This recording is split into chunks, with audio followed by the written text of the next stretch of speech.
आज हम बना रहे हैं पनीर पराठा। उसके आटे के लिए मैंने यहाँ पे गेहूं का आटा ले लिया है। ये नॉर्मल आटा है जिससे हम रोटी बनाते हैं। अब हम इसके अंदर हाफ टी स्पून नमक डाल रहे हैं, थोड़ा सा मोइन के लिए ऑयल डाल रहे हैं। बहुत ज्यादा नहीं डालना है, बस हल्का सा डालना है ताकि जो थोड़े से क्रिस्पी बने हमारे पराठे। अब हम इसको अच्छे से मिक्स कर लेंगे, ऑयल, नमक और आटे को। पराठा के लिए आपको बहुत सख्त आटा नहीं गूंदना है, इसको थोड़ा सा सॉफ्ट रखना है ताकि जब आप पराठे की फिलिंग भरो और जब उसको बेलो तब वो फट ना जाए। तो ये हमारा मोहन अच्छे से सारे आटे में लग चुका है। तो अब हम इसमें थोड़ा थोड़ा सा पानी डाल के इसका सॉफ्ट डो हम बना लेंगे।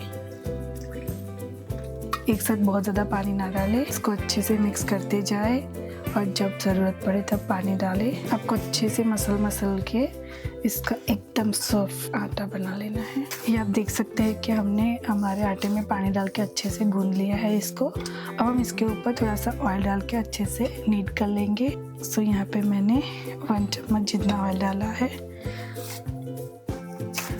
अब इसको हम अच्छे से मसल लेंगे ताकि हमारा जो डो है अच्छे से सॉफ्ट हो जाए। आप देख सकते हैं कि ये कितना सॉफ्ट है। तो पराठे के लिए हमें वैसा ही सॉफ्ट डो चाहिए होता है। और अब जितना डो को नीट करते हैं उससे उतने ही अच्छे पराठे बनते हैं। कोई भी डो को आप जितना भी सॉफ्ट करो उससे अच्छी इतनी रोटी वगैरह सब कुछ इतने अच्छे से ही बनता है। तो डो को अच्छे से नीट करना बहुत ही ज़रूरी है। सो हमने डो को अच्छे से नीट कर लिया है।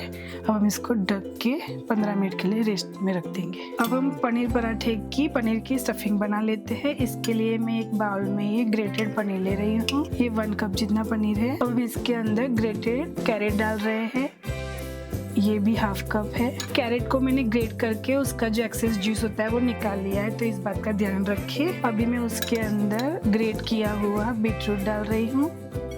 इसको भी सेम तरीके से मैंने ग्रेट किया था और फिर जो अंदर एक्सेस वाटर होता है उसको निकाल दिया है। अब हम इसके अंदर डाल रहे हैं एकदम बारीक कटा हुआ प्याज। अब हम इसके अंदर डाल देते हैं कटा हुआ धनिया। अब मैं इसमें डाल रही हूँ ग्रेट किया हुआ जिंजर, ये हाफ टी स्पून है। और यहाँ पे मैं ग्रीन वाली चिली डाल रही हूँ। इसको भी मैंने छोटा छोटा चॉप कर लिया है। आपको जितना स्पाइसी चाहिए उस हिसाब से आप डाल सकते हो। हाफ टी स्पून आमचूर का पाउडर डाल रही हूँ। अब इसमें हम स्वाद अनुसार नमक डाल देंगे। नमक को आखिर में डालें क्योंकि जब आपको नमक को पहले डाल देते हो और मिक्स करते हो तो वो पानी छोड़ता है प्याज, तो इसीलिए इस बात का भी ध्यान रखें। अब हम इसमें ब्लैक पेपर डाल रहे हैं हाफ टी स्पून जितना। इसका स्वाद भी पराठे में बहुत अच्छा आता है। अब मैं इसमें 1/4 टी स्पून और रेड चिली डाल रही हूँ, ये तीखी वाली मिर्च है। और half tea spoon chaat masala डाल रही हूँ। अब हम ये सारी चीजों को अच्छे से मिक्स कर लेंगे। आप चाहे तो अपने हाथ की मदद से भी कर सकते हैं, मैं यहाँ पे चम्मच का यूज कर रही हूँ। आपने देखा है कि हमने इसमें कितने सारे वेजिटेबल्स डाले हैं। अगर ऐसे पराठे बना के आप बच्चों के टिफिन में या लंच बॉक्स में डालते हो तो बच्चे भी अच्छे से खाते हैं, उनको पता नहीं चलता कि उसमें कौन से वेजिटेबल्स है। अगर आप बच्चों के लिए बनाते हो तो इसमें आप ग्रेट करके चीज भी ऐड कर सकते हो क्योंकि बच्चों को पसंद आता है। आप देख सकते हैं कि हमने अच्छे से ये स्टफिंग को मिक्स कर लिया है। ये स्टेज पे आप इसको थोड़ा सा चख लीजिए, आपको कुछ नमक या कुछ कम लगता है तो ये टाइम पे डाल दीजिए। तो हम इसको साइड में रख देंगे और पराठा बनाने की तैयारी करते हैं। अब हमारा पराठे को बेल लेते हैं। उसके लिए मैंने एक आटे का डो ले लिया है, यहाँ पे उसको थोड़ा सा सूखे आटे में डस्ट कर लिया है और उसकी हम रोटी बना लेते हैं। आपको जितना बड़ा पराठा चाहिए उतनी बड़ी आप रोटी बेल सकते हो। सो आपको अच्छे से इसको बेल लेना है। ये हमने इसको अच्छे से बेल लिया है। अब हम इसके अंदर स्टफिंग को फिल करते हैं। अब हम इसके अंदर स्टफिंग को रख देते हैं। स्टफिंग भी अच्छे से इसमें फिल करिए। हमने इसके अंदर अच्छे से स्टफिंग को फिल कर दिया है। अब आप इसको इस तरह से बंद कर लीजिए।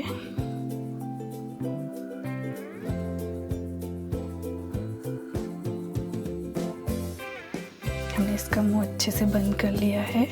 अब इसको रोल ऐसे गोल गोल करके ये जो एक्सेस आटा है उसको तोड़ लीजिए और इसको अंदर ऐसे प्रेस कर दीजिए। अब हमने इसके अंदर अच्छे से स्टफिंग को फिल कर लिया है। अब इसके ऊपर हम थोड़ा सा सूखा आटा डस्ट करेंगे, थोड़ा नीचे भी ऐसे थोड़ा सा इसकी जो किनारियाँ है उसको प्रेस करते जाएंगे ताकि जो स्टफिंग है वो सारी जगह पे एक जैसी हो। अब हम इसको रोल कर लेते हैं।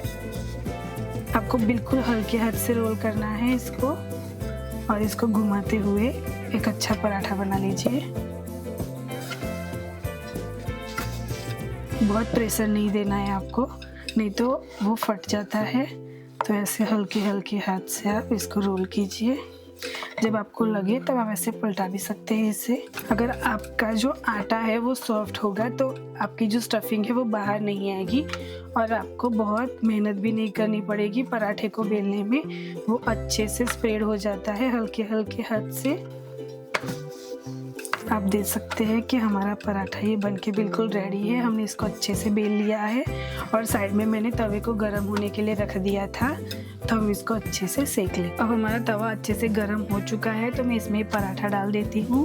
अब इसको हम अच्छे से सेक लेंगे दोनों तरफ गोल्डन होने तक। अब हम हमारे पराठे को पलट लेते हैं। एक साइड से थोड़ा सा पक गया है, अब दूसरी साइड से हम इसको थोड़ा सा पकने देंगे। अब इसको पलटने वाला है तो इससे पहले मैं उसके ऊपर थोड़ा सा तेल डाल रही हूँ।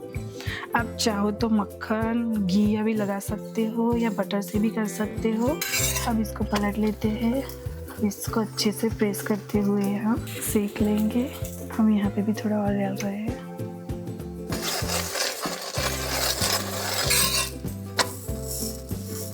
अब हमें इसको ऐसे ही अच्छे से पलट के जब तक ये थोड़ा सा गोल्डन कलर का नहीं हो जाए तब तक इसको हम सेक लेते हैं। ये हमारा पराठा अच्छे से सिक चुका है, हम इसको निकाल लेते हैं साइड में।